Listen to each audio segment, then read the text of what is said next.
Printerda bunaqa zapravka qilish juda ham katta xato. Hozir video davomida sababini tushuntirib o'taman.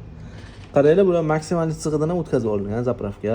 Bunaqa zapravka qilinmaydi. Sababi bu yerda havo qolishi kerak. Mikrodalgalar o'zini maksimal sig'ini belgilamagan. O'zi chiqaradigan zavod ham.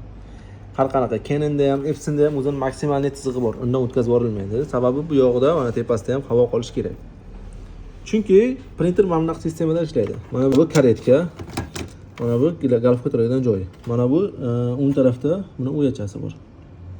Mana uyachasiga bo'lgan vaqtda, mana chiska vaqtda uyasiga boradi-da, u yerdan uyasidan havo tortiladi. Havo tortilish pompa bilan bo'ladi. Pompa motorsiz ishlaydi. Hech qanaqa mana oddiy suv tortadigan motor emas. Motorsiz ishlaydi.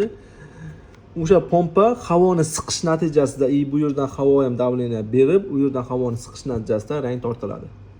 Xuddi shunaqa tartibda ishlaydi. Shuning uchun maksimal sig'idan o'tkazib yuborish kerak emas. Maksimal sig'idan o'tkazib yuborsanglar, rang bormay qoladi, qotib qoladi. Shuning uchun o'tkazib yubormanglar.